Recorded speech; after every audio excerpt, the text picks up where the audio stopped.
Yurtboshimiz har safar meni ustoz va murabbiylarim orasida $1000 oylik olib faoliyat yuritayotganlari bor deganlarida men ichimda undan ham ko'p olaman degim keladi. Chunki men bugun oddiy bir o'qituvchi sifatida 20 million oylik maoshga ishlayapman. Bugun milliy sertifikat egasiman. Direktor jamg'armasidan 30% ustama olaman va bu yil vazir jamg'armasiga loyiq deb topildim va bugun mentor-trener sertifikatiga ham egaman. Bu degani meni oyligimga yana 20% ustama qo'shiladi degani. Meni qanday duo qildingiz ona deb qo'yaman. Dilrabo Halilova Marg'ilon shahridagi 15-umumiy o'rta ta'lim maktabida davlatimiz rahbari ta'bir bilan aytganda $1000 dan ziyod oylik maosh olib, yosh avlodga ona tili va adabiyot fanidan saboq berib kelmoqda.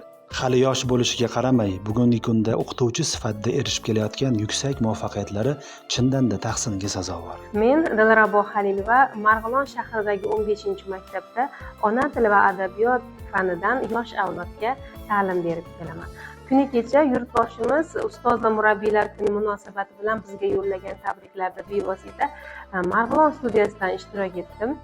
Shunda faxr bilan aytdilar, ustozlar orasida bugun $1000 oylik olib yuritayotgan ustozlarimiz bor deganlarida men ichimdan bir faxrlanib ketdim. Men bugun $1000 emas, 20 millionga ishlayapman degim keldi. O'sha oldilariga boshqa so'zlarni aytgim keldi. Albatta men bugungi kunimga shukronalar keltiraman va kasbimdan faxrlanaman.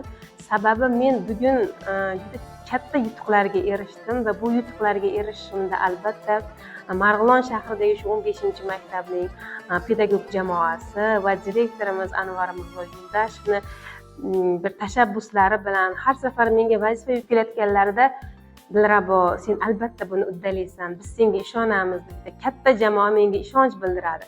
Bu menga shijoat, yuragimga bir g'ayrat, bir o't soladida, mana men albatta uddalayman deb albatta shu berilgan ishonchni oqlashga harakat qilaman. Va yurtboshimiz aytdilar, 3-renessansni men ustozlarim bilan qurmoqchiman dedilar. Demak, biz 3-renessansning poydevorlarimiz va millat oydinlarimiz.